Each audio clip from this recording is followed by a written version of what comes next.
Joe Castillo. I'm from Chicago, Illinois, and I just want to take a few minutes today to talk to you about why I believe in God. Now, I was raised in Chicago. Spent some time in going to Catholic school. My grandma was a Jehovah's Witness, which is a cult, and my mother was not really a person of faith.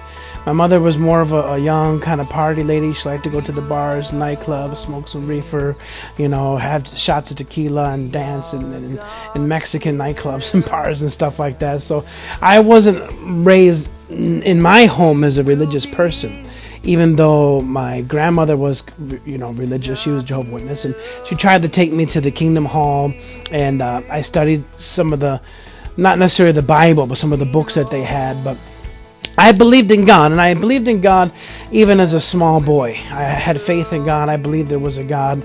And I think a lot of people do at one point of their life when they're young, they believe in God. But maybe when they get a little bit older, or different things happen, or they are introduced to other thoughts, or they just kind of forget about the faith they had. But most people I talk to around the world, I've been to 14 different countries. I'm living in China. I've been to Laos, Cambodia, Vietnam, France, Mexico, Jamaica, Belgium, Mongolia. I mean, you name it. Around the world, if you talk to people, and they always say when they were young, when they were a child, they looked up at the skies, they said a prayer, they believed there was something greater than them out there. There was a natural instinct in their heart to believe in God. And when I was young, I also believed in God. However, growing up in that environment with my mother, because my mom was a single mom, my father passed away. He was actually killed when I was younger.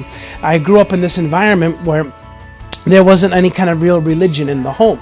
And yeah, I went to Catholic school, but nothing there really stuck. I just remember I had the kneel down, stand up, kneel down, stand up, and I hated the kneeling down and standing up.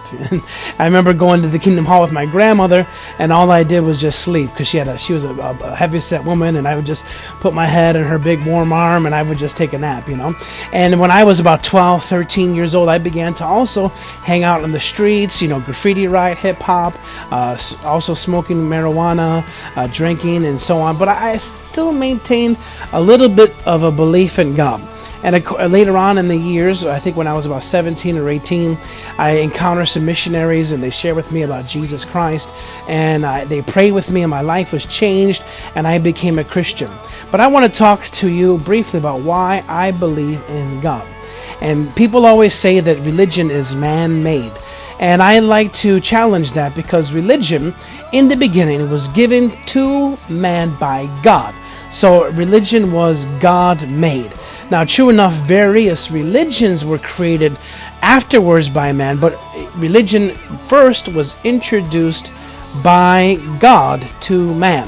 And Adam and Eve and their subsequent children, they believed and they worshiped the Lord.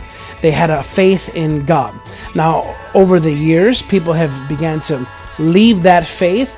They began to create other religions and other type of philosophies. But in the origins, the earliest civilizations, the beginning of time, people had always had a belief in God, and that belief was initiated by God. In the subsequent videos, I'm going to share with you a little bit more about how religion spread about, how religion changed, how that belief of God has changed. But one thing I want to introduce on today's video is that religion was not man-made. It was originated and instituted by God when He made the first man and the first woman. And if you don't think there was a first man and first woman, if you believe that we were evolved and came from a monkey, I understand that, and I appreciate that, and I respect that opinion. But let's talk about that too, because I believe I have some things to say to you that will really open your mind and cause you to think in a broader and more powerful and a more accurate way.